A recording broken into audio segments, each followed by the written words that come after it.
Bonjour, bien-aimés dans le Seigneur, chers parents, chers amis.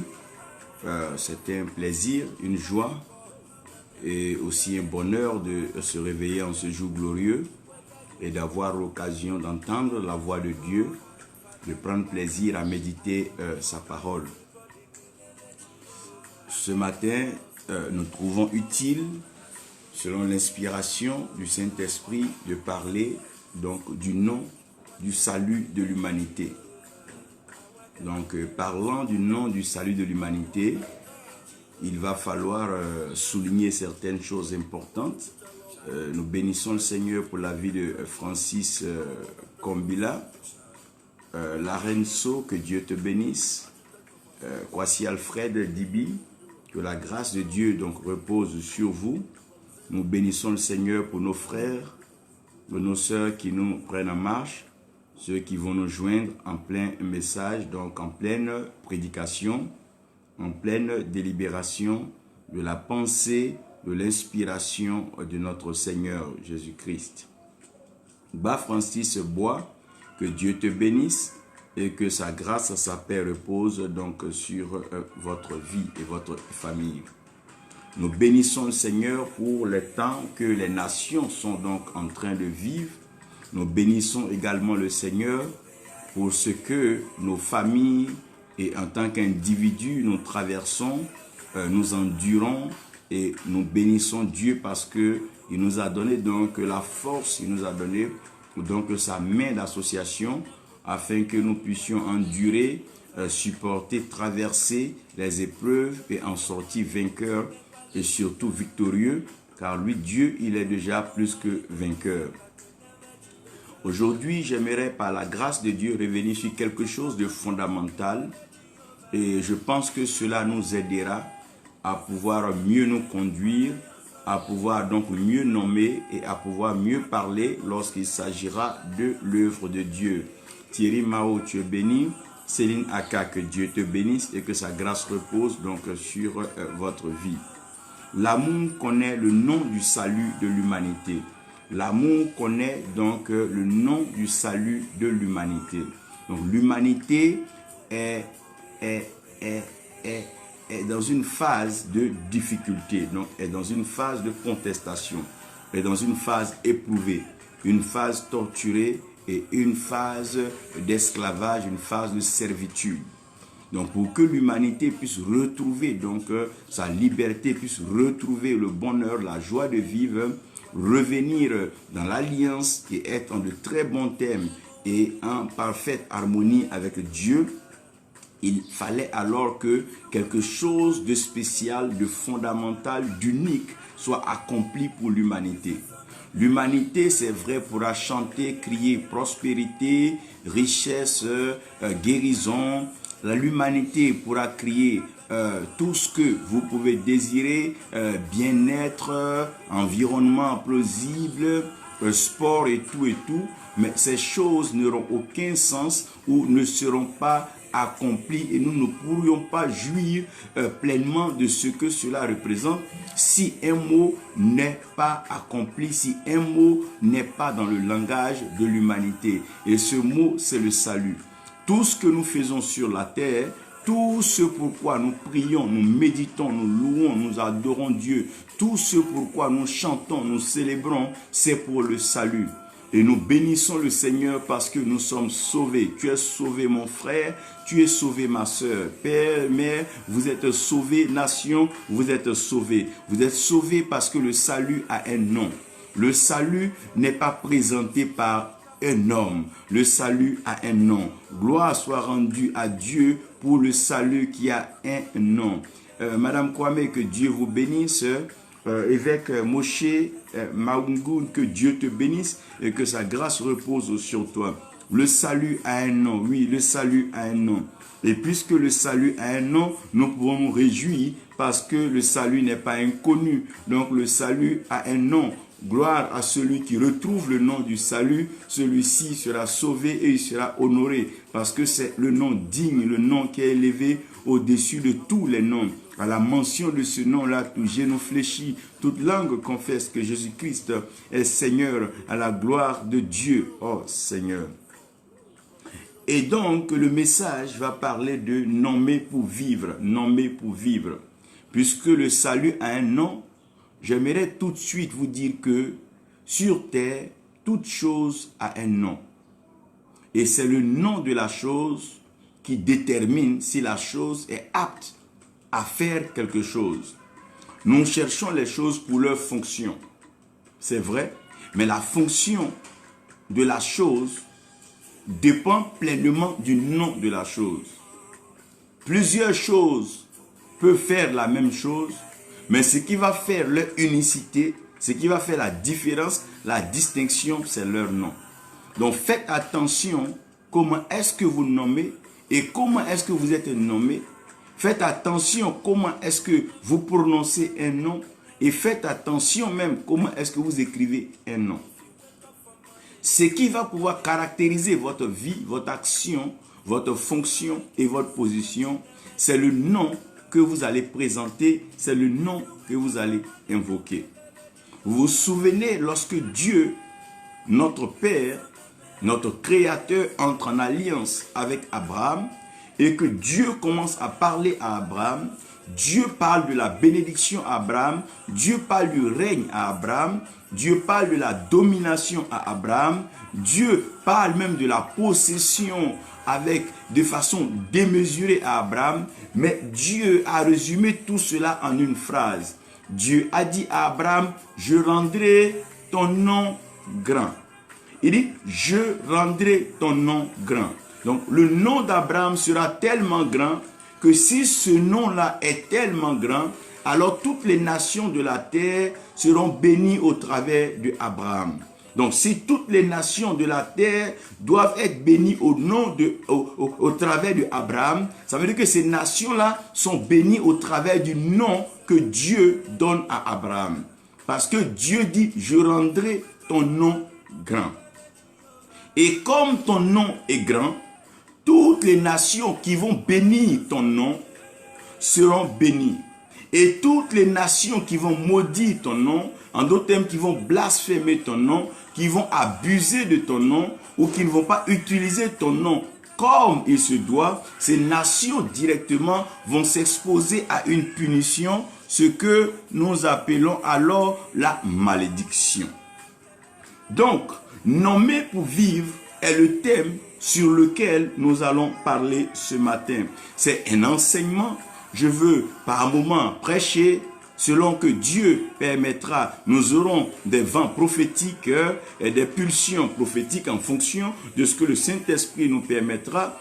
Nous bénissons le Seigneur pour notre frère Bakayoko Kodiagnon Bakwe depuis Lagos. Que Dieu te bénisse. Que la grâce de Dieu repose sur toi. Nous bénissons donc ta famille. Que Dieu t'élève tous les jours.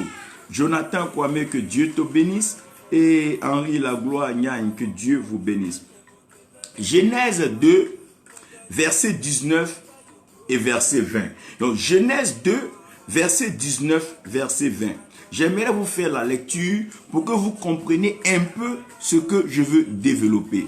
Ça a l'air un peu évident, mais ça peut ne pas être forcément évident pour tous. Mais c'est important à cause de ce que Dieu est en train de dire. Donc, Genèse 2. Genèse 2, verset 19, verset 20. La Bible dit que l'Éternel Dieu forma de la terre tous les animaux des champs et tous les oiseaux du ciel. Et il les fit venir vers l'homme pour voir comment il les appellerait. Donc, pour voir comment l'homme va les nommer. Donc, ce que Dieu veut voir maintenant là, c'est voir le nom que l'homme va donner à chaque animal. Donc, Dieu a créé, mais il a laissé le soin à l'homme de pouvoir nommer. Et afin que tous êtres vivants, tout être vivant, porte le nom. Donc, tout être vivant va porter le nom que lui donnerait l'homme. Et l'homme donna des noms à tout le bétail, aux oiseaux du ciel, à tous les animaux des champs, mais pour l'homme, il ne trouva point d'aide semblable à lui. La Bible est en train de nous présenter une situation où Dieu a créé, Dieu a fini de créer, mais tout ce que Dieu a créé, Dieu ramène ça vers l'homme pour que l'homme lui-même puisse les nommer. Donc toutes les situations de la vie qui viennent à toi, c'est à toi de pouvoir les nommer. C'est comme on t'envoie une jeune fille, tu peux l'appeler ta soeur, tu peux l'appeler ta maman, tu peux l'appeler ta femme, tu peux l'appeler ta confidente, tu peux l'appeler ta trésorière, tu peux l'appeler ta cuisinière. Le nom que tu donneras à la personne, ce nom-là va directement conférer une fonction, sinon transférer une fonction à cette personne. Donc la vie est faite par les noms. Vous voyez, chaque entreprise qui est créée, cette entreprise-là va répondre à un nom. C'est pour ça, quand vous nommez une entreprise, que vous partez pour faire enregistrer, donc identifier votre entreprise, si le nom que vous donnez à votre entreprise existe déjà, on va regarder dans le registre des noms, on va dire non, cette entreprise existe déjà, donc veuillez changer de nom ou veuillez donner un autre nom à votre entreprise. Donc tout ce que Dieu fait a un nom. Mais ce nom-là est donné par l'homme. Et le mystère de la vie, c'est de pouvoir comprendre, déceler, interpréter le nom qui se cache derrière la personne qui vient. Je prêchais un jour sur Goliath, j'ai dit que le problème c'est que Goliath veut dire splendeur. Quand on parle de splendeur, on parle de lumière, on parle d'éclairage. Lorsque tu vois une lumière forte, très souvent tu es aveuglé. Au fait, si vous regardez dans toute la Bible, Goliath n'a tué personne, il n'a fait que effrayer. Donc ça veut dire que par moment on peut être effrayé par une situation alors que la situation elle-même, elle n'est pas mortelle. Mais nous nous faisons peur à cause de certains signes que nous voyons auprès ou bien à travers cette situation. C'est comme un homme qui nomme son chien. Peu importe la corpulence, peu importe la force, la forme, la taille du chien, aussi longtemps que l'homme nomme ce chien, l'homme peut dompter le chien et l'homme peut arriver donc à exercer une certaine autorité sur ce nom. Donc faites attention au nom que vous donnez à vos activités, à vos ministères et surtout à ceux avec qui vous marchez. Lorsque quelqu'un nomme son église, quand quelqu'un nomme son ministère, le problème que nous avons avec nos lieux de culte aujourd'hui, c'est que les noms que nous donnons sont des noms fantaisistes, hein, c'est des noms qui nous plaisent, c'est des noms émotionnels. Et ces noms-là ne peuvent pas alors contenir ou fermer la porte à la mort. Sinon, Jésus-Christ dit, je bâtirai mon église. Cette église-là a un nom. Et cette église-là, à cause de son nom, elle sera directement une porte de résistance et la mort ne pourra pas entrer par là. Mais nous nommons aujourd'hui les ministères, les églises de façon fantaisiste. Même les noms que nous donnons à nos nations, les noms que nous donnons à nos affiliations, les noms que nous donnons à nos groupes, à nos associations, ces noms-là ont toujours un rôle et j'en parlerai tout à l'heure. Marc 8, verset 33. Marc 8, verset 33, le nom est en train de nous présenter quelque chose qu'on appelle la position. Parce que le nom aussi, il est positionnel. Chaque fois que quelqu'un a un nom, ce nom-là a une position. C'est comme quand vous partez dans l'armée, quand tu entends colonel, tu n'as pas besoin forcément de voir une personne, mais tu sais que le colonel est forcément au-dessus d'un officier ou est au-dessus d'un sergent ou est au-dessus d'un caporal. Parce que le nom traduit une position, le nom traduit aussi une fonction. Donc faites attention au nom que vous portez et au nom que vous vous donnez. Je ne suis pas en train aussi de vous encourager à prendre des noms assez fantaisistes, des noms surélevés, des noms surdimensionnés pour essayer d'influencer et essayer donc de se donner une certaine place. Ça, c'est une forme, sinon c'est une manifestation de l'orgueil et c'est une élévation personnelle. Des choses que Dieu résiste, que Dieu combat et que Dieu assujettit. Celui qui s'élève sera rabaissé donc par Dieu. Marc 8, verset 33. Marc 8, verset 33, nous sommes à une phase. Mais Jésus se retournant et regardant ses disciples, réprimanda Pierre. Il réprimande qui? Il réprimande Pierre. Mais en réprimandant Pierre, il ne va pas utiliser le nom Pierre. Il ne va pas l'appeler Pierre. Il va dire, arrière de moi, Satan. Il ne chasse pas Pierre, mais il chasse de Pierre quelque chose d'autre qu'il nomme Satan. Donc ça veut dire que quand on dit Satan, c'est ce qui s'oppose à Dieu. Satan, c'est ce qui s'oppose à Dieu. Donc Pierre a décidé de suivre le Seigneur. Mais dans sa volonté de suivre le Seigneur, il y a encore quelque chose en Pierre qui s'oppose à la volonté de Dieu. Même quand un homme décide de faire du bien, il y a une force en lui qui va l'empêcher de faire du bien. Donc pour arriver à laisser cette personne faire du bien, il faut réprimander cet esprit ou bien ce démon qui l'empêche de faire le bien. Il faut nommer exactement ce démon de peur qu'en réprimandant la personne à cause d'un démon, tu perds aussi l'esprit bien qui est en la personne. Souvenez-vous qu'en tout homme, il y a le bien et il y a le mal. Souvenez-vous qu'en toute situation, il y a une lumière et il y a des ténèbres. Sachez qu'en tout point, il y a une bénédiction et il y a une malédiction. Donc faites attention à ce que vous êtes en train de réprimander. Si vous chassez l'esprit des eaux, comment est-ce que vous pouvez connaître le trésor des richesses liées aux eaux? C'est vrai, il y a des démons qui sont liés aux eaux. C'est ceux-là qu'il faut nommer et il faut chasser. Il est en train de réprimander Pierre, mais il ne dit pas Pierre part. Il dit arrière de mon Satan. Donc en parlant à Pierre, il va utiliser un nom. Mon Dieu, ça c'est bon, ça c'est intéressant ça. Car tu ne connais pas les choses de Dieu. Tu n'as que des pensées humaines. Donc en tout homme, lorsque nous venons à l'église ou quand nous venons à la spiritualité, le but de la spiritualité, c'est d'assujettir la chair. Dieu dit au fils d'Abraham, je leur donne une terre en possession.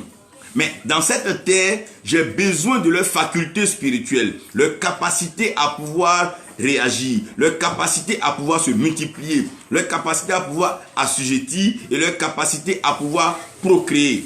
Donc je vais parler de leur imagination, leur invention, leur pensée. Mais en ce moment, là où ils sont, ils ne peuvent pas laisser cet esprit-là se manifester tant que la chair n'est pas déchirée, tant que la chair n'est pas assujettie, tant que la chair n'est pas brisée.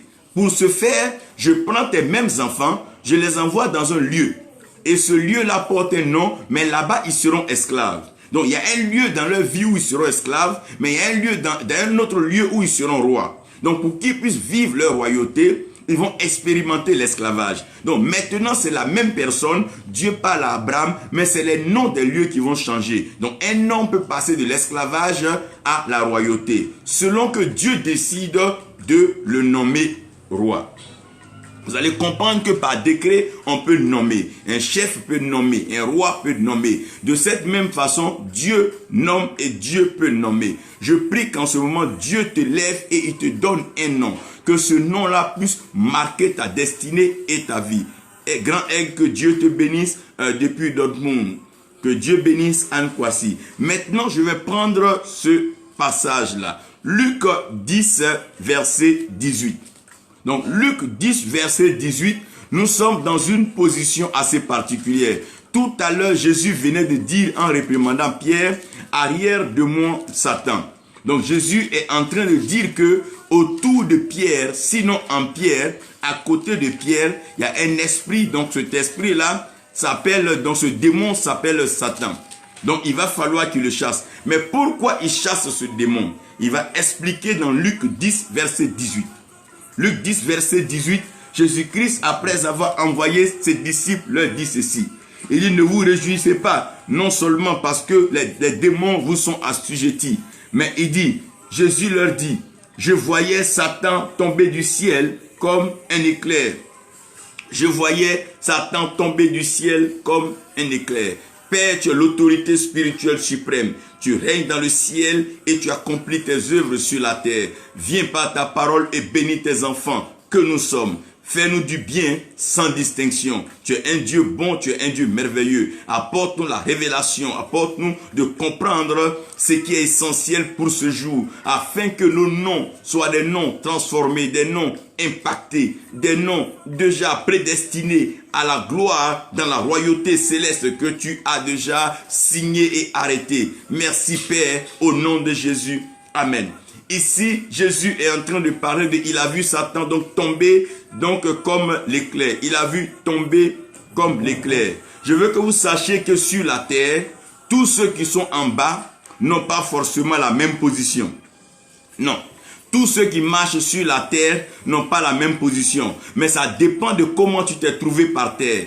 Un homme qui est tombé n'a pas le même pouvoir qu'un homme qui est descendu. Parce que celui qui descend, il n'a pas de dommages, il n'a pas de fracture, il n'a pas de perte. Mais celui qui chute, celui qui tombe, lui, il se brise et il perd des facultés. Donc quelqu'un peut descendre par humilité, mais quelqu'un peut tomber par orgueil.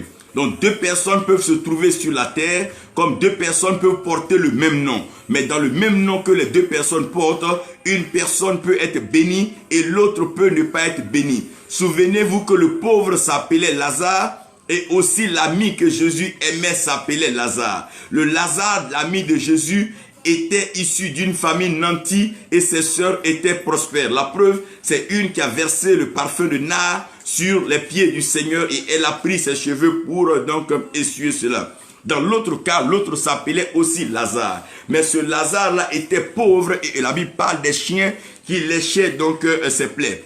Comprenez que les deux personnes portaient le même nom. Mais dans le même nom, il y a une situation que vous devez comprendre. Deux personnes peuvent se retrouver en prison. Mais un est en prison pour venir régner, mais un autre est en prison pour venir donc ne rien faire ou mourir en prison. Souvenez-vous que deux prisonniers ont expliqué leur rêve à Joseph. Les deux étaient en prison aussi bien que Joseph, donc trois. Un devait revenir au service du roi, l'autre devait avoir la tête tranchée, mais Joseph devait venir gouverner donc l'Égypte. On peut se trouver dans la même situation, mais c'est le nom qu'on a dans la situation qui fait la différence. Toutes les femmes stériles ont leur nom de stérile, mais Sarai a eu pour nom Sarah. Donc chaque fois que Dieu veut agir dans une situation, Dieu donne un nom. Et ce nom-là vient révéler la faveur, la grâce, l'action et la manifestation de Dieu. Souvenez-vous que dans la Bible, chaque fois que Dieu posait un acte, ce nom était donné à Dieu pour marquer la reconnaissance donc à Dieu. Lorsque Dieu pourvoit, on l'appelle Jéhovah Jireh. Lorsque Dieu nous guérit, on l'appelle Jéhovah Raphi. Lorsque Dieu manifeste sa hauteur, sa splendeur, sa grâce dans le ciel, on l'appelle alors El Elyon, le Dieu très haut. Lorsque Dieu manifeste son ancienneté par rapport à tout, on l'appelle alors le rocher de siècle, le vieillard des temps, l'Atik Yomin. Donc chaque fois que Dieu se révèle à la création, il y a un nom que nous allons donner à Dieu. Sachez-moi une chose, quelque chose que je veux que vous reteniez. Tout ce qui existe est identifié par son nom. Tout ce qui existe est identifié par son nom. Mon frère, tu as un nom. Ma soeur, tu as un nom. Ne laisse pas les gens te donner des noms pour ce que tu as fait. Non, Dieu aime le pécheur, mais Dieu n'aime pas le péché. Parce que le pécheur n'est pas un nom. Mais le pécheur est quelqu'un qui est entré dans une situation. Non, tu peux être entré dans la pauvreté, mais tu n'es pas pauvre. Pourquoi? Parce que la Bible donne la capacité aux pauvres de dire que je suis riche, et la même Bible permet aux faibles de dire que je suis fort. Tu peux ne pas avoir une situation actuelle, tu peux ne pas travailler, mais chômage n'est pas ton nom, c'est une situation. Tu es un directeur, tu es un responsable, fondateur d'entreprise. Sache qu'il y a un nom que Dieu te donne. Je vais rapidement révéler les 4 choses qui sont liées au nom. Chaque fois que vous entendez un nom, j'aimerais que vous sachiez que tout nom transporte une autorité. Lorsque quelqu'un dit par exemple la Bible est un livre, mais ce n'est pas un livre comme les autres livres, parce que ce livre est la manifestation et la voix, la parole révélée, écrite de Dieu. Donc quand quelqu'un a une Bible et une autre personne a un roman, les deux peuvent s'instruire, mais ils n'auront pas la même autorité. Celui qui a la parole de Dieu, celui qui a la Bible a une autorité particulière parce que Dieu a élevé sa parole au-dessus de tous ses noms. Lorsque nous parlons de tous les noms qui existent sur la terre, aucun nom ne peut être au-dessus de la parole de Dieu parce que le nom a une autorité. La parole de Dieu est ton autorité. Je veux te dire aujourd'hui, si tu ne sais quel nom dire devant une situation, dis le nom de Dieu. Lorsque David confrontait Goliath, il dit non, je viens contre toi au nom, dans le nom de Dieu. Si David avait dit qu'il partait en son propre nom, je ne crois pas qu'il aurait eu la victoire. Et lui-même, il sait qu'il se serait fait laminer. Et il se ferait malmener et peut-être même décapité par Goliath. Mais quand il part dans le nom de Dieu, il va dans un nom qui a une autorité. Sachez que tout nom a une autorité. Lorsqu'on parle de la mer, tu n'as pas besoin de t'amuser avec tombe dans la mer. Tu sauras que chaque nom a une autorité. Oh mon Dieu, chaque nom a une autorité. Chaque nom incarne une autorité. Lorsqu'on dit par exemple chef d'État, il y a une autorité dedans. Quand on dit le roi, il y a une autorité dedans. Il y a des noms, quand tu entends, tu ne peux pas blaguer avec, parce que chaque nom transporte une autorité. Je déclare aujourd'hui que le nom que tu portes reçoive l'autorité spirituelle. Que Dieu active ton nom par l'autorité du ciel. On ne peut pas te donner un nom pour te banaliser, pour te vilipender. Non, le nom que l'homme porte a une autorité. Même quand tu veux nommer un mouvement, un parti, un groupe, fais attention au nom que tu donnes. Parce que chaque nom transporte une autorité.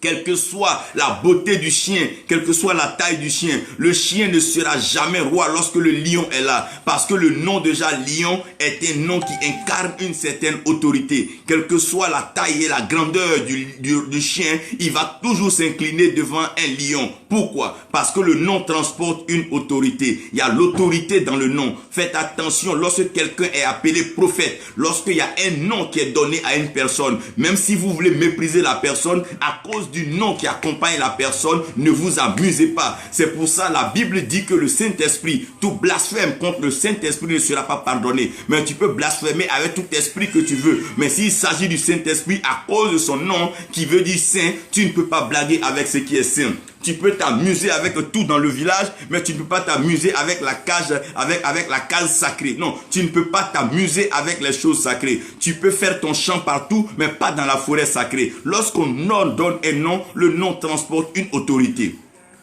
Oui.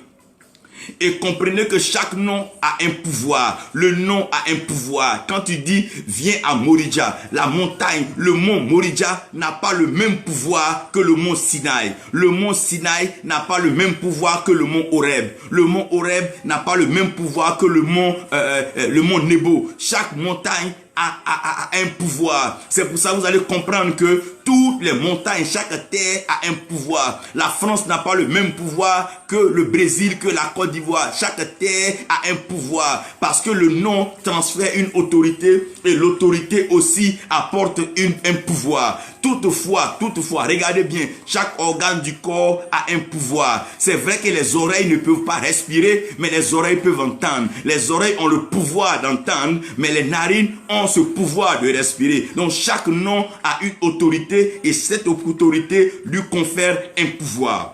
Faites attention, tu peux t'amuser avec le jeune homme dans le quartier, mais dès lors qu'il est nommé lieutenant, il est nommé général, tu ne peux plus blaguer avec lui parce qu'il a tout un contingent qu'il gère. Faites attention, ne blaguez pas avec les noms. Quand Dieu a déjà prédestiné que Dieu a dit quelqu'un est, il n'est plus question de blaguer, de badiner et d'aller encore remuer les choses. Parce que Dieu ne joue pas avec le nom que Dieu donne. Lorsque Dieu appelle Abraham, ça veut dire père d'une multitude. Que Sarah rit ou pas, Abraham aura des enfants. La preuve, il en a eu avec Agar, il en a eu avec Sarah, il en a eu avec Keturah. Le nom que Dieu donne transporte une autorité. L'autorité est accompagnée d'un pouvoir. Il n'est pas question de s'amuser aujourd'hui. Faites attention, ne banalisez pas toutes choses. Ne vous amusez pas avec les noms. Les noms sont sacrés. Les noms ont une autorité et les noms ont un pouvoir.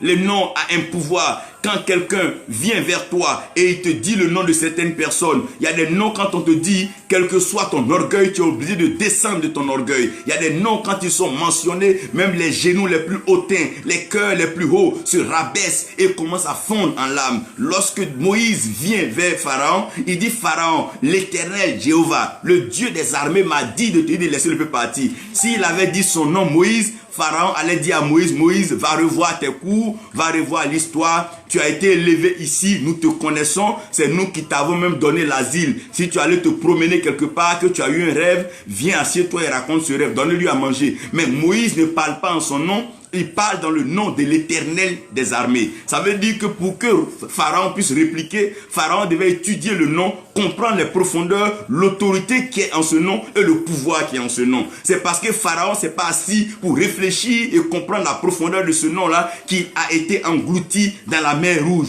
Comment une mer que tu n'as pas ouverte, tu veux entrer dedans? N'entre pas dans une porte que tu n'as pas ouverte. N'entre pas dans une porte que Dieu n'a pas ouverte. De peur que la maison ou le lieu dans lequel tu entres se transforme en prison, en calamité, en désastre, en désert pour toi. N'entrez pas dans un poste que Dieu ne... Oh mon Dieu. Leave it there. Donc le nom a une autorité et l'autorité a un pouvoir. Et chaque pouvoir a une puissance. Il y a une puissance dans le nom. On dit, il y a une puissance, il y a une puissance, il y a une puissance, il y a une puissance dans le nom. Il y a une puissance. Regardez dans nos langues, dans nos traditions, il y a une puissance, il y a une puissance, il y a une puissance dans le nom. Chaque nom a une puissance. Regardez dans nos langues naturelles, quand nous voulons appeler Dieu dans nos patois, il y a des langues qui sont terribles. Quand le baoulé te dit Benemble, Alouloua, Nyanya, ça veut dire que le mot même pèse en lui-même. Le mot te traduit quelque chose avec lequel on ne peut pas blaguer. Non, non, non. On ne peut pas blaguer. Quand le Lingala te parle de Mouzé, Monkonzi, quand on te parle de Nzambé, quand tu entends un nom comme Nzambé, tu ne peux pas blaguer avec ce nom. Ça traduit la divinité, une autorité avec laquelle on ne blague pas.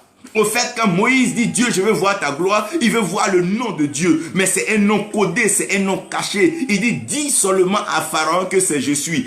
Dis au fils d'Ibrahim que mon nom c'est je suis. Parce que ce nom est un nom, oh mon Dieu, sacré. C'est en cela quand nous prions, nous disons le Dieu sacré des Hébreux. On n'ose même pas l'approcher. On dit le Dieu d'Abraham, le Dieu de Isaac et le Dieu de Jacob. Parce qu'on ne peut pas s'amuser à dire son nom. On est obligé de dire son nom au travers de personnes. On est obligé de passer, côtoyer ou bien approcher par un protocole patriarcal pour dire que le Dieu que nous voulons adorer. Chaque nom a une autorité et chaque autorité a un pouvoir. Chaque pouvoir a une puissance. Chaque pouvoir a une puissance. Tu peux t'amuser avec quelqu'un. Une fois que Dieu l'a établi, il y a une puissance que Dieu lui accorde. Tu t'amuses, tu vas fléchir et tu tomberas. Lorsque Dieu a élevé quelqu'un en position d'autorité, tu ne peux plus même lui manquer de respect, même si c'est toi qui le nourris, si c'est toi qui lui donnes quoi que ce soit. Ce n'est le problème. Pourquoi les gens sont malheureux? Parce qu'ils pensent que lorsqu'ils ont joué avec quelqu'un, quand le nom de la personne change, leur jeu ne change pas. C'est vrai, ton jeu ne change pas, mais le nom de la personne vient de changer. Lorsque Pharaon était sur les eaux, il était bébé, Myriam pouvait veiller sur lui. Mais maintenant, il est devenu prophète, il est Dieu pour Pharaon. Myriam, tu ne peux plus blaguer, tu ne peux plus même t'interférer, tu ne peux même plus entrer dans ce qu'il décide. C'est sacré. C'est sacré. Faites attention. Parce qu'il y a une puissance dans le nom. Et chaque nom, pour terminer, transporte une force. Donc les mystères du nom, c'est l'autorité, le pouvoir, la puissance et la force. Donc chaque nom a une autorité, a un pouvoir, a une puissance et a une force. C'est pour ça que quand Dieu veut bénir quelqu'un, Dieu lui donne un nom. Quand Dieu te donne un nom, ce nom-là lui-même a un protocole d'autorité, de pouvoir, de puissance et de force. Le but de l'autorité, c'est d'établir la vérité. Le pouvoir, c'est de veiller pour ne pas que le mensonge triomphe. La puissance, c'est de pouvoir assujettir et mater toute forme de rébellion. Et la force, c'est pouvoir mettre de l'ordre. Donc lorsqu'il y a un désordre, Dieu met de l'ordre par la force. C'est pour ça qu'il est l'Éternel des armées pour cumuler l'autorité, le pouvoir, la puissance et la force. Maintenant, lorsqu'un nom est donné, il y a toujours une fonction qui est liée à ce nom. Quand on dit couteau, le couteau peut couper, il peut piquer. Le couteau n'aura jamais la même fonction que la machette, même si les deux coupent. Il y a des choses que tu peux faire une machette, que tu ne feras jamais avec un couteau. Et vous devez comprendre que le nom en lui-même est une fonction. Mais toi qui t'as nommé, et c'est quel nom ça? Aujourd'hui, nous sommes étonnés, dépassés de voir les noms que des gens portent. Des gens portent des noms assez étonnants. Des gens qui se font appeler diable, qui se font appeler Satan, ils se font appeler parasites, ils se font appeler des noms, microbes, toutes sortes de noms. Ils se font appeler des noms, des noms qui n'ont pas. Qui t'a donné ces noms? Vous entendez des noms de certains ministères qui font rire, des noms qui n'ont pas de sens, des noms insensés, des noms erronés. Qui t'a donné ce nom? Qui t'a donné ce nom? Quel nom portes-tu? On te donne un nom, tu ne comprends pas. Quelle est l'autorité? Quel est le pouvoir, la puissance et la force dans ce nom? Et tu prends un nom comme ça, tu mets sur toi, tu te lèves un matin, tu portes un nom comme ça. À force de porter les noms sans autorité, les gens finissent toujours par être assujettis et finissent toujours par être esclaves. Lorsque l'ange demande à Jacob, comment tu t'appelles? Il dit non, on m'appelle Jacob. L'ange est en train de te parler de le nom que tu portes là. Quelle est l'autorité qui est dedans? Il dit non, si c'est Jacob, il n'y a pas d'autorité dedans. Mais le nom qui a une autorité qui va s'établir par une force et qui va contrôler les nations, c'est Israël. Donc si tu dois te appeler, préfère t'appeler Israël et ton nom c'est Israël. Qui t'a nommé? Qui a nommé ton église? Qui a nommé ton ministère? Qui a nommé ton appel? Quand on appelle là, ça veut dire on donne un nom, on n'appelle pas hey. Quand on dit quelqu'un appelé, ça veut dire qu'il est nommé. Mais aujourd'hui, qui t'a nommé? Qui t'a appelé? Par quel nom? Aujourd'hui, c'est une fantaisie. On prend un dictionnaire, on regarde le nom qui est le plus fort dedans. Commandant, on se fait archevêque. On cherche des noms comme ça, mais qui t'a nommé? C'est quel nom tout ça là? Tous ces noms là, c'est quoi? Ça veut dire quoi? Tous ces noms là. Général supérieur, quels sont ces noms? Quels sont ces noms? Voilà pourquoi est-ce que vous êtes affaiblis dans la bataille. Voilà pourquoi est-ce que nous sommes affaiblis dans le combat spirituel. Parce que le nom que nous transportons n'est pas le nom victorieux, n'est pas le nom qui triomphe, n'est pas le nom qui a vaincu, n'est pas le nom qu'il a vu tomber du ciel, le nom qu'il a vu précipiter. Regardez bien, quand on parle de combat, on parle de bataille, on parle de Michael, l'archange. On ne sait pas tous les noms qui combattent. C'est quel nom ça? Ministère de la fleur révélée. C'est quelle fleur ça? Ministère des mystères cachés. C'est quoi tout ça là? Et des noms qui n'ont pas de sens. Mais quand tu donnes un nom, n'oublie pas que le nom te cache et le nom te révèle. Quand tu dis par exemple ministère de la délivrance, tu penses qu'un démon va vouloir accompagner quelqu'un là-bas? Parce qu'il sait que s'il va là-bas, il va sortir. Les noms sont utilisés pour pouvoir camoufler, cacher une autorité, un pouvoir, une puissance et une force. C'est pour ça que quand l'enfant devait naître, Esaïe a dit la Vierge enfantera. Dieu lui-même sera avec nous présent. On appellera l'enfant Emmanuel. Mais lorsque l'enfant devait naître, Dieu a envoyé Gabriel pour dire non, non, non, attention. Attention, attention. Esaïe vient de nous créer un problème. Esaïe a déjà dit que l'enfant s'appellera Emmanuel. Si on s'amuse à appeler l'enfant Emmanuel, Hérode va tuer tous les Emmanuel et finalement on va pleurer tous les Emmanuel. Mais va directement dire à Marie que tu es Gabriel, tu te tiens dans ma présence. Que tout de suite là, il y a eu une décision, il y a eu un décret céleste après conseil céleste. Et je viens de dire que l'enfant, il s'appelait Emmanuel, je l'appellerai Jésus. Donc pendant que Hérode cherchait les Emmanuel, Jésus était en train d'être élevé. Quand Dieu veut te bénir, il te cache dans un nom. Ah! Quand Dieu veut te lever, il te cache dans un nom. Lorsqu'il veut élever le papillon, il le cache dans la chenille. Personne ne veut attraper la chenille, personne ne veut jouer avec la chenille, personne ne veut tuer la chenille. C'est pour ça que la chenille peut devenir papillon. Sinon, si le papillon commençait papillon, on allait détruire le papillon. Dieu cache les choses dans le nom. Quand Dieu veut élever, Dieu cache les mystères dans le nom. Ne t'amuse pas à révéler ton nom à tout moment. Ah, c'est pour ça que Jésus leur demande, qui dites-vous que je suis? Quel nom me donnez-vous? Quand Pierre a dit, il dit, non, non, Pierre, ce nom-là, ce n'est ni la chair, ni le sang qui t'ont révélé. Non, non, non, non, tu ne connais pas ce nom. Si ce nom-là t'a été donné, ce n'est que mon Père dans les cieux qui t'a donné, qui t'a révélé cela. Parce que c'est lui qui connaît ce nom. Dieu cache les choses dans les noms. Aujourd'hui, à cause de l'orgueil, à cause du matu-vu, à cause du paraître, on porte des noms, ça et là. Des grands noms dont nous ne connaissons pas l'autorité, l'implication. Quand quelqu'un se fait appeler archange, quelqu'un se fait appeler trinitaire, quelqu'un se fait appeler génie, quelqu'un se fait appeler... Mais nous ne connaissons pas l'implication de ce nom. Mais qui t'a nommé? C'est quoi tous ces noms? Les pères, aidez-nous à comprendre.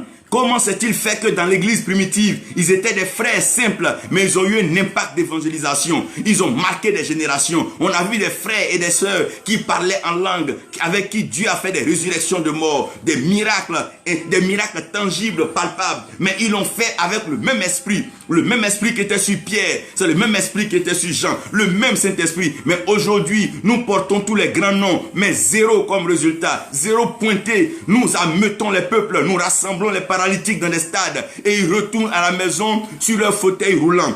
Nous rassemblons les aveugles qui viennent avec un espoir nourri, mais ils retournent désespérés et ils retournent attristés. Nous sommes en train d'emmener le monde à douter de quelque chose qui est réel, qui est vrai et qui est tangible. À cause de quoi? Nous avons porté des noms qui ne sont pas nos noms. Nous nous sommes pervertis, nous sommes rentrés dans l'idolâtrie, nous sommes partis vers des personnes pour nous donner d'autres noms. Dieu t'a appelé évangéliste et avec ça, tu parcourais les lieux pour prêcher. Tu es allé t'emmerder et sympathiser avec un réseau financier. Aujourd'hui, on t'a appelé archevêque, on t'a appelé évêque, on t'a même appelé pape. Et maintenant, tu n'arrives même plus, tu n'es plus capable à regarder dans les yeux d'un paralytique. Le paralytique, même quand il te voit, il sait qu'il n'y a plus d'espoir. Mais tu es en train de fabriquer des miracles, tu es en train d'utiliser la communication pour agrandir ou pour grandir les mensonges et les faussetés. Frère, ce qui est vrai finit par être vrai. Nous n'avons pas besoin d'aider la vérité. C'est le mensonge qui a besoin d'être supporté, soutenu. La vérité, elle est établie, elle est fondamentale, elle est fondée. Avant la fondation du monde, l'agneau a été immolé. Ça, c'est clair et on ne peut pas débattre cela. Ce n'est plus un point sur lequel nous devons discuter. C'est un point fondé sur lequel nous nous sommes accordés. Que nous accordons pas, Dieu l'a déjà fait et le monde reconnaîtra. À la mention de son nom, tout genou fléchira, toutes les langues confesseront que Jésus-Christ est Seigneur à la gloire de Dieu le Père.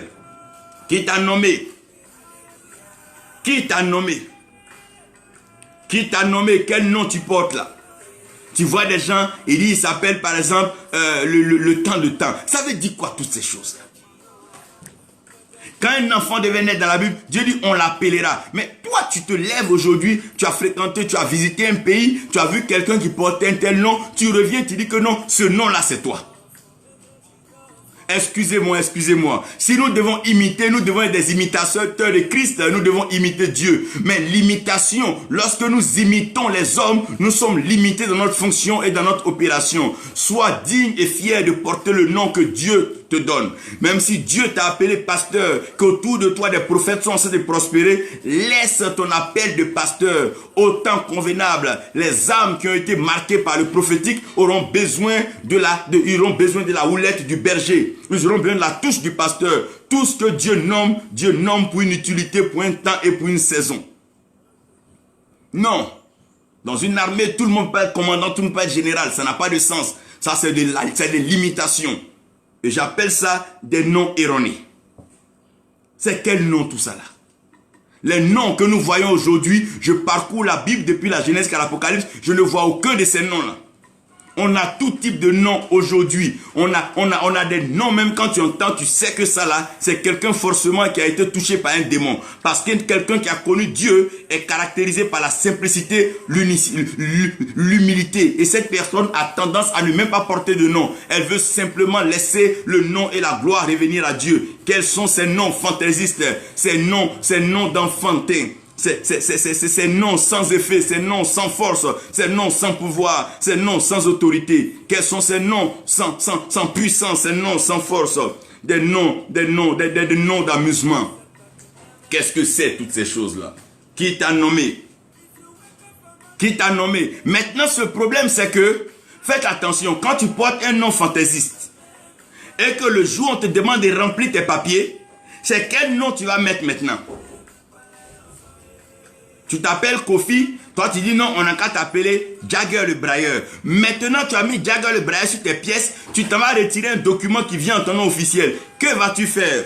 C'est quel nom ça? Oh Dieu, écris mon nom dans ton livre de vie. Mais quel nom Dieu va écrire dans le livre de vie? Le nom que tu es en train de prendre pour te promener, blaguer les gens, soutirer de l'argent, rassembler les foules, jouer les cons. C'est ce nom que tu veux que Dieu écrive dans le livre de vie? Non, non, non, non, tu t'es trompé. Il n'écrira pas ce nom. Ce nom n'a pas été donné par Dieu. Dieu n'écrira que le nom qu'il a donné. Lorsque le pauvre Lazare parlait à le riche, il a été mentionné le nom d'Abraham, Père Abraham. C'est un nom que Dieu a donné et ce nom est éternel. Dieu est éternel et tout ce que Dieu fait est éternel. Tous ces grands noms que tu es en train de te donner, demain quand tu tomberas et que ton souffle sera retiré, ça va disparaître et tout cela va disparaître. Pourquoi? Tout ce que l'homme fait de lui-même ne peut pas subsister après l'homme. Regardez des grands palais qui ont été bâtis par des hommes. Regardez des hommes comme Mobutu. Il vient, il se fait appeler Kuku Bendou le tout-puissant, tout ça. Mais aujourd'hui, où sont ces tout-puissants? Où est parti le château de Badolité? Où sont parties ces choses? Où sont partis tous ces grands châteaux? Regardez par exemple des hommes comme Bokassa. Ils disent on est qu'à les appeler empereurs et même Dieu. Ils vont jusqu'à porter des titres comme ça. Aujourd'hui, où sont les traces? de ces personnes. Frère, laissons Dieu écrire notre nom, écrire le nom dans le livre de vie. Il dit aux disciples, ne vous réjouissez pas parce que vous voyez les démons tomber, même tout ça là. Mais votre nom est écrit dans le livre de vie. Il y a un nom que Dieu te donne. Il y a un nom par lequel Dieu t'a appelé. Il y a un nom par lequel Dieu t'a racheté. Il y a le nom que porte le salut. L'humanité a été sauvée par un seul nom. Il n'y a pas deux, il n'y a pas trois, il n'y a pas quatre noms. Nous pouvons multiplier les sectes, multiplier les religions. Nous pouvons multiplier les stratégies de la prospérité, de la richesse. Nous pouvons multiplier les techniques de la pêche. Nous pouvons multiplier même les façons de présenter nos sermons. Nous pouvons même multiplier, varier nos approches de la Bible. Nous pouvons multiplier nos interprétations des Écritures. Nous pouvons multiplier, assembler, composer les versets. Il y a des noms composés, il y a des noms simples, il y a des noms propres, il y a des noms figurés, il y a des noms de famille, il y a des noms de jeunes filles, il y a des noms qu'on accompagne. Mais tous ces noms-là, c'est pas ces noms-là qui vont pouvoir nous aider. Tu es libre de composer ton nom comme tu veux, te faire appeler archevêque, prophète, bishop, apôtre, composer tout ce que tu veux, terminer le sujet par commandant ou général supérieur ou général international, bien suprême, tout ce que tu veux. Nomme-toi comme tu veux, mais ça ne changera pas. Le nom qui est écrit dans le livre de vie est écris mon nom.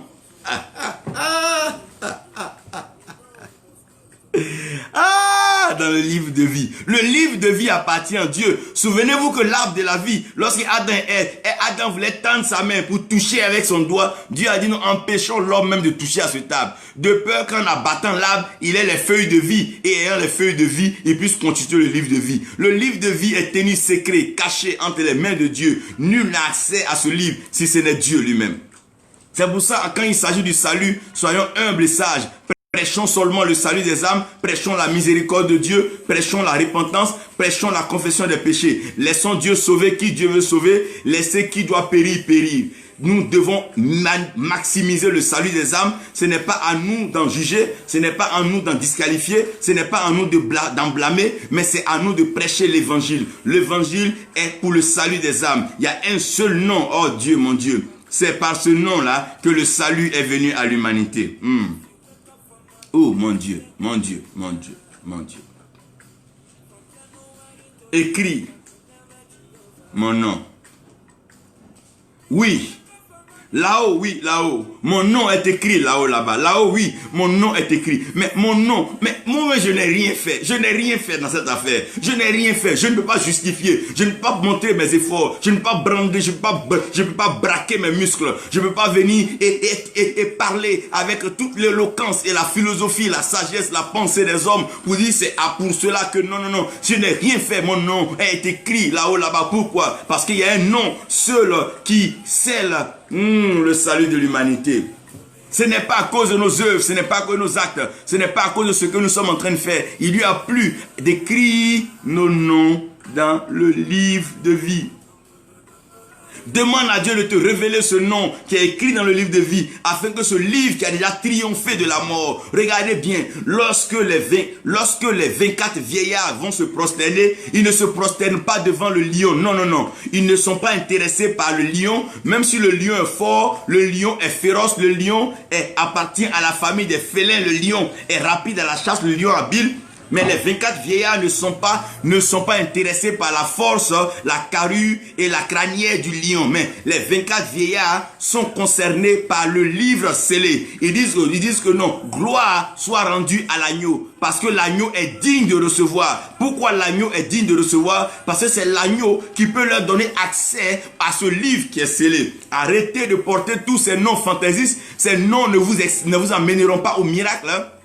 Ces noms ne vous apporteront pas de changement dans votre ministère. Ces noms ne vous ouvriront pas les portes des nations. Ces noms ne vont pas effrayer, faire trembler le monde des ténèbres. Ce nom-là ne pourra rien faire. Regardez un peu ceux qui sont allés faire la délivrance. Les démons ont dit oui. Paul, on sait de quoi on parle. Si c'est Pierre, on a entendu parler. Jésus là même, c'est le maître, on le respecte. Mais vous vous appelez comment? Faites attention, tous ces noms que vous êtes en train de porter, vous êtes en train d'attirer tout simplement une action favorable, défavorable du diable sur vous. Regardez bien, faites attention. Des gens qui se font appeler ceci et cela. Lorsque tu t'identifies par un nom, ça veut dire que est-ce que parce qu'on est voyant, on n'entend plus? Est-ce parce qu'on parle qu'on voit plus? Est-ce parce que faites attention. Laissez Dieu nous donner des noms. Laissez Dieu. Parce que le nom que Dieu va écrire dans le livre de vie, ce nom a plus d'importance que tous les titres que nous sommes en train de prendre et tous les noms que nous nous donnons. De tous les animaux des champs, l'homme les a nommés. Dieu les a envoyés vers l'homme pour que l'homme les nomme. C'est l'homme qui a nommé le lion. C'est l'homme qui a nommé la gazelle, la biche. C'est l'homme qui les a nommés. Donc si l'homme les a nommés, l'homme peut les reconnaître.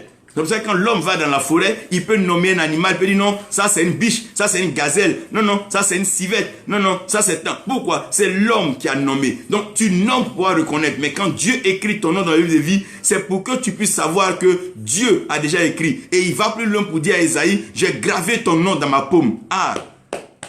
Est-ce que le livre ne serait pas la paume de Dieu? Parce que sa main est puissante et sa main est levée. Personne ne peut contenir, personne ne peut triompher ni vaincre les mains de Dieu. Dieu a levé ses mains devant son trône et il a juré qu'il nous bénira, il a juré qu'il nous sauvera. Et Dieu jure par lui-même parce qu'il n'est pas un homme pour jurer par la terre, par le soleil, la lune. Il ne peut pas jurer par ces choses, il les a créées. Dieu ne peut pas mentir parce que Dieu ne remet pas en cause sa parole et il veille sur sa parole pour accomplir sa parole. Dieu amène à existence ce qui n'existe pas. On va t'appeler d'un nouveau nom, oui. Dieu amène à existence ce qui n'existe pas. Il y a un nouveau nom que Dieu va te donner. On t'appellera d'un nouveau nom. Ce nom sera un nom merveilleux. Ce nom sera un nom formidable. Regardez un peu, à un certain moment, Dieu commence à amener à existence ce qui n'existe pas. Il dit, Abraham, tu ne t'appelleras plus Abraham. Mais ce qui n'existait pas, c'est Abraham. Aujourd'hui, je t'appelle Abraham. Dieu est en train de parler. Il regarde Pierre. Il dit, non, je ne t'appellerai plus Céphas, je t'appellerai Pierre. Ce qui n'existait pas va exister.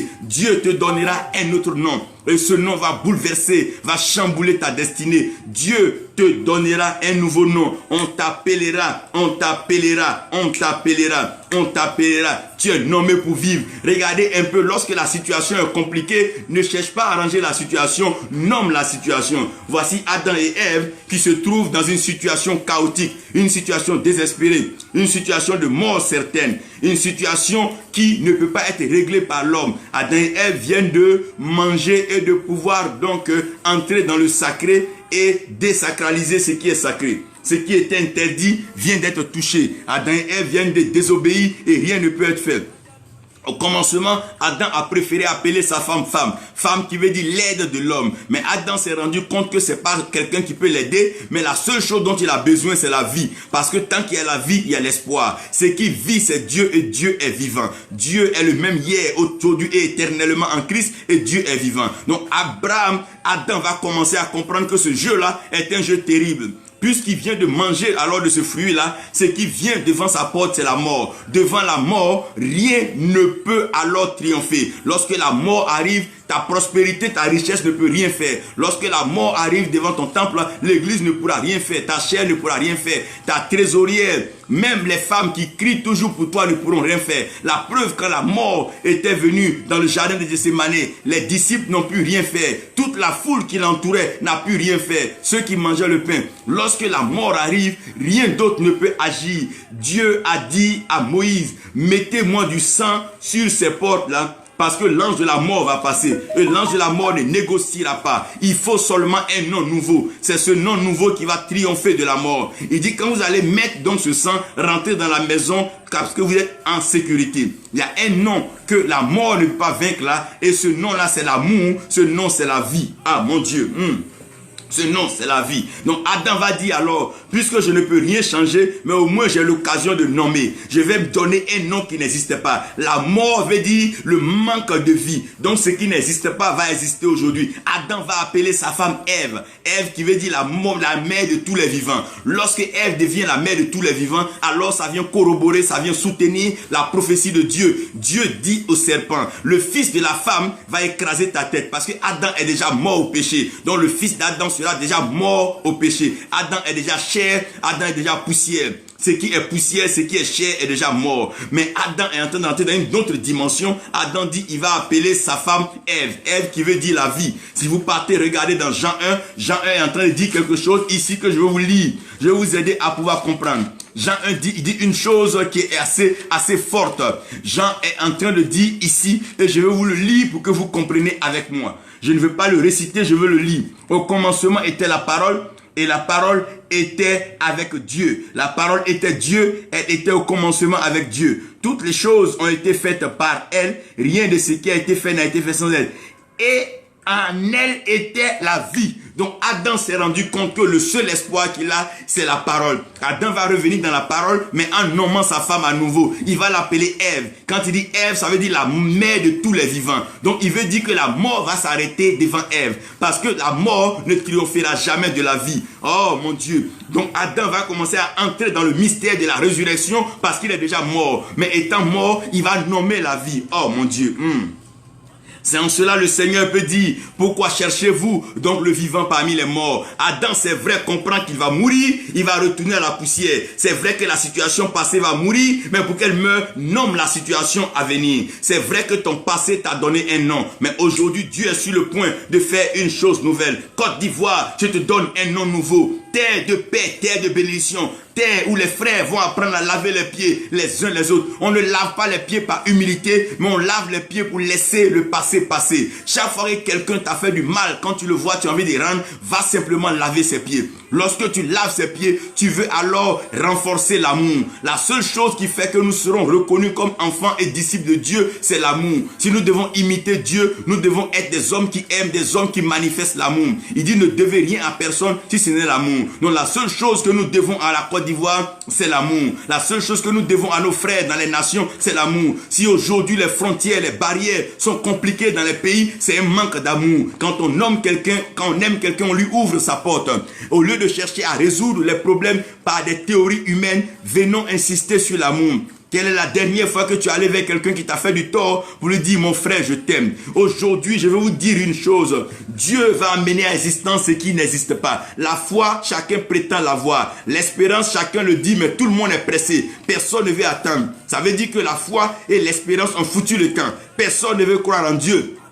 Parce que personne ne veut attendre Dieu. Les gens ont couru, ils sont allés dans des temples bouddhistes, des temples de sorcellerie, des temples de magie, des temples de maraboutage. Ils sont allés composer, flirter avec des bagues maléfiques. Et aujourd'hui, personne ne veut attendre. Et ces puissances diaboliques, sataniques ont renforcé leur haine, leur méchanceté et alors leur cruauté et leur sens du crime et leur capacité à faire couler le sang. Alors pour que les choses changent, Dieu a besoin de donner un nouveau nom. C'est ce nom qui va prendre pour introduire le nom. Il dit Dieu a tant aimé le monde. Le nom que Dieu va amener maintenant, ce nom c'est amour. Parce que la grâce et la miséricorde sont forcément dans l'amour. Lorsque tu aimes, tu tolères. Lorsque tu aimes, tu pardonnes. Lorsque tu aimes, tu bénis. Lorsque tu aimes, tu fais du bien. Lorsque tu aimes, tu apprécies. Lorsque tu aimes, tu ouvres des portes. Lorsque tu aimes, tu fais du bien. Lorsque tu aimes, tu célèbres. Lorsque tu aimes, tu t'associes à la personne. Et il n'y a pas d'hypocrisie dans l'amour. L'amour ne soupçonne point. L'amour n'insulte point. L'amour ne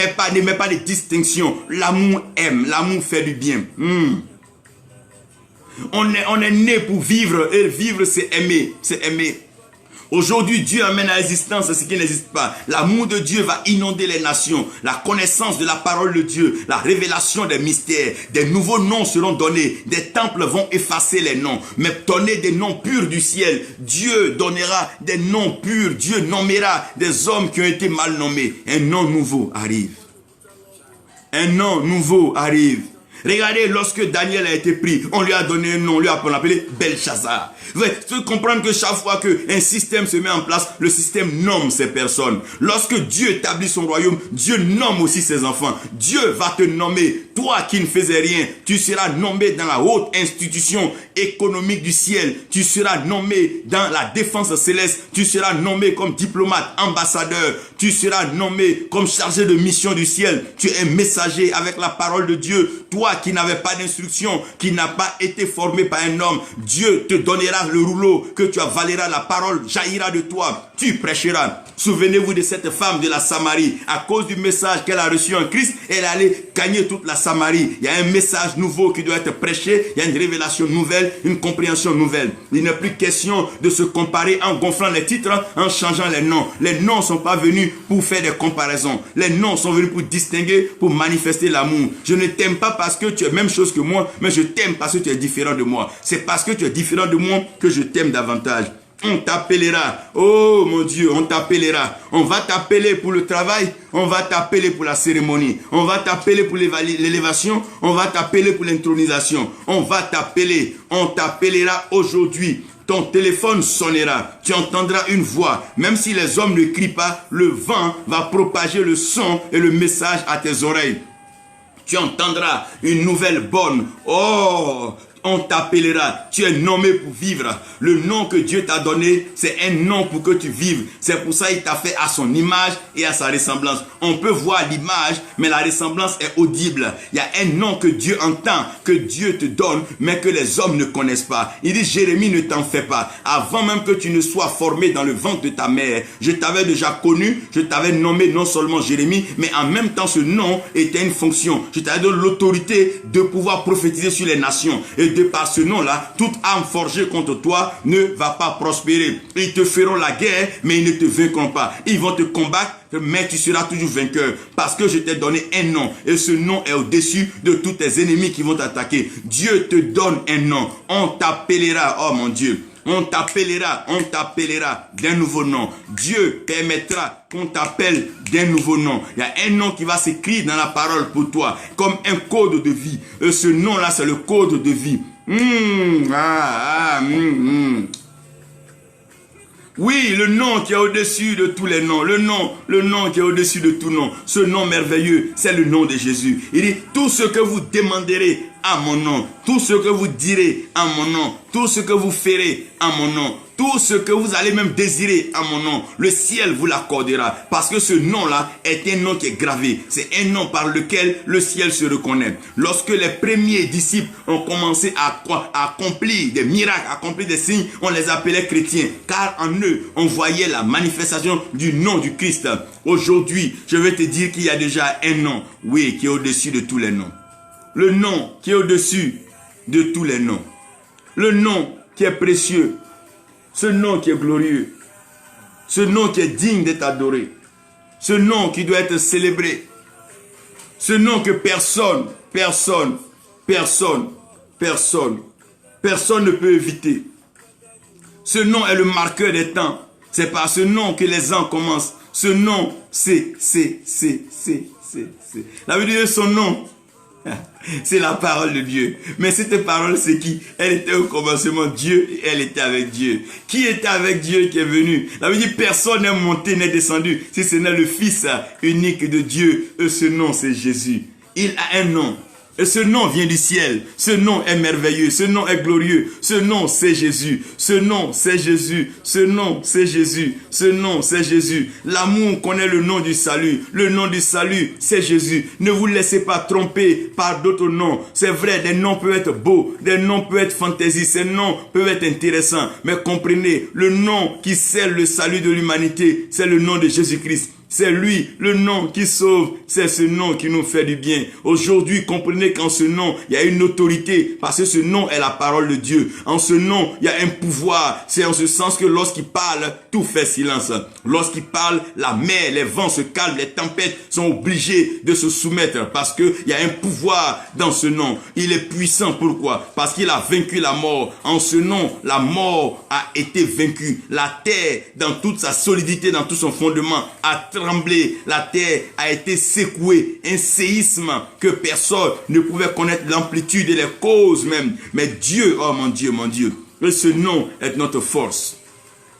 C'est ce nom qui met de l'ordre dans notre vie. Lorsque nous sommes accablés, lorsque nous sommes angoissés, lorsque nous sommes attristés, lorsque nous sommes fatigués, il dit venez à moi, venez à ce nom, venez à Jésus-Christ, vous qui êtes chargés et fatigués, et ce nom vous donnera du repos. Ce nom mettra de l'ordre dans votre vie. Lorsque le fou de Gadara, ce possédé démoniaque, lorsqu'il a vu directement l'ordre est rentré dans sa vie, ce nom est puissant, ce nom est fort, ce nom est glorieux, ce nom est grand, ce nom est merveilleux, ce nom est élevé, ce nom est célébré.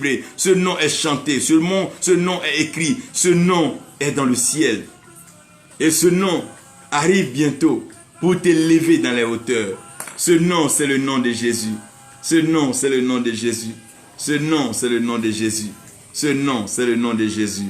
Ce nom, c'est le nom de Jésus. Que Dieu vous bénisse, que sa grâce repose sur vous, que sa paix vous bénisse.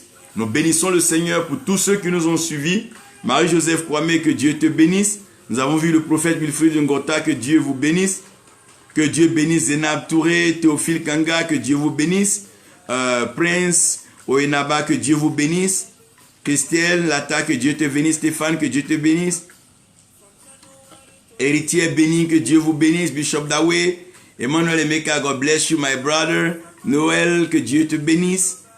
Kamena Noël, que Dieu te bénisse. Nous bénissons le Seigneur pour le bishop Mian Léon. Bénissons le nom pour Samuel Obempe. Tous ceux qui nous ont suivis, que Dieu vous garde, que sa grâce repose sur vous. Que ce nom-là ne vous fasse jamais défaut. Que ce nom vous introduise dans la vie sans limite. Dans la vie comblée. Dans la vie en abondance. Que vous ne manquiez plus de rien et que votre bonheur soit total. Père, merci pour ta fidélité. Inscris ce nom dans nos cœurs afin que nos cœurs soient façonnés pour aimer. Aimer sans limite. Aimer sans regret. Aimer sans condition. Merci Père, au nom de Jésus. Amen. God bless you all.